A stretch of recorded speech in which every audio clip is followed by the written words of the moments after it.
NTRCA শিক্ষক নিবন্ধনে ১ থেকে ১২ পর্যন্ত যারা পরীক্ষা দিয়েছে, যাদের হাতে সার্টিফিকেট সনদ রয়েছে, তাদের সম্পর্কে কীরকম মন্তব্য করেছে সেটা আমরা জেনে নিই। আর মূলত এই রিপোর্টটি রিট দালালদের মাথায় হাত। প্রথম থেকে ১২তম শিক্ষক নিবন্ধন পরীক্ষায় উত্তীর্ণদের সনদ হলো প্রাক যোগ্যতা নির্ধারণী। এটি ভয়ঙ্কর একটি কথা। ওই সনদ থাকা মানে শিক্ষক পদে চাকরি দিতে বাধ্য নয় এনটিআরসি অথবা সরকার। এটাই আইনের কথা। কিন্তু জোবাইদুল, সিদ্দিকুল্লাহ, আজহার, নীলিমা, জমির, খমিরসহ অনেকেই ১ থেকে ১২তম নিবন্ধনধারী। তাদের ওই সনদগুলো এখন হুদাই। তাদের বয়স ৪০ থেকে ৫০, তবু তারা রিটের দালালি করে কোটি কোটি টাকা কামাচ্ছে। মেধা নয়, রিট করেই তারা শিক্ষক হবেন এমন একটা ভাব দেখায় ফেসবুক গ্রুপে ও ইউটিউবে। রিট দালালরা কখনো অফিসের ভিতরে ঢুকে গোপনে পা ধরছেন কর্মকর্তাদের, আবার কখনো প্রকাশ্যে রাজপথে পা ধরছেন, হাউমাউ করে কান্না করছেন, কখনো গালি দিচ্ছেন, কখনো কর্মকর্তাদের হুমকি দিচ্ছেন, আবার কখনো মানববন্ধন, কখনো সংবাদ সম্মেলন ও কখনো কথিত অনশন করছেন। আর এসব অপকর্মে সহযোগিতা করছেন কেন্দ্র, ঢাকা ও জেলায় জেলায় রিট দালাল।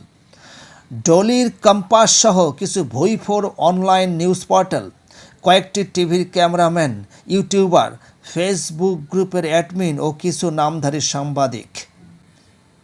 এভাবে তারা সাধারণ মানুষকে ধারণা দিয়ে আসছেন যে আন্দোলনকারীরা খুবই যোগ্য ও প্রাপ্য, কিন্তু সরকার ও এনটিআরসিএ তাদেরকে বঞ্চিত করছে। এই চক্রটি কয়েকজন সাবেক সচিব ও প্রবীণ শিক্ষাবিদের সহানুভূতি পাওয়ার জন্য তাদের কাছে গিয়েও ভুল তথ্য দিচ্ছে। তাদের কেউ কেউ ফাঁদে পা দিয়েছেন ও দিচ্ছেন। হুদাই টকশোতে রিট দালালদের পক্ষে কথা বলছেন। সুপ্রিয় দর্শক, এনটিআরসি আরও ভয়ঙ্কর কথা বলেছেন। এনটিআরসি এর সনদ ২ রকম। সারা জীবন সনদ যে ২ রকম হয়, সনদ মানে হচ্ছে সার্টিফিকেট। আমরা এসএসসি পরীক্ষা দিয়েছি, ইন্টারমিডিয়েট পরীক্ষা দিয়েছি, অনার্স মাস্টার দিয়েছি, ওখানে সনদ ২ রকম নেই। কিন্তু এনটিআরসি সনদ ২ রকম, একটু জেনে নিই। একটা ১ থেকে ১২তম পরীক্ষায় পাওয়া, যেটা চাকরির নিশ্চয়তা নিশ্চিত করে না। আর দ্বিতীয়টি হলো ১৩তম থেকে সর্বশেষ ১৭তম শেষোক্ত পরীক্ষাগুলো সনদধারীদের বয়স ও সনদে মেয়াদ থাকা সাপেক্ষে শিক্ষক পদে নিয়োগের সুপারিশ করার দায়িত্ব এনটিআরসি-এর। কিন্তু রিট ব্যবসায়ীরা, নীলিমা, ওবায়দ, আজাহার, সিদ্দিকুল্লাহরা চিৎকার করে বলছে সনদধারী মানে চাকরি দিতে বাধ্য। আসুন আমাদের খোয়ারে ঢুকুন, টাকা তুলুন, রাজপথে চিৎকার করুন, ভিডিও করুন, ব্যাস আপনাদেরকে চাকরি দিতে বাধ্য করব এনটিআরসিকে। যত বেশি চিৎকার, তত বেশি মোয়াক্কেল, তত বেশি টাকা, তত বেশি মেয়াদ উত্তীর্ণ মানববন্ধনে আসার কথা। মেয়াদোত্তীর্ণ নিবন্ধন সনদধারীরা নিয়ে রিট, মানববন্ধন ও ভিডিও ব্যবসা বন্ধে বা কার্যকর উদ্যোগ নেওয়া হয়েছে।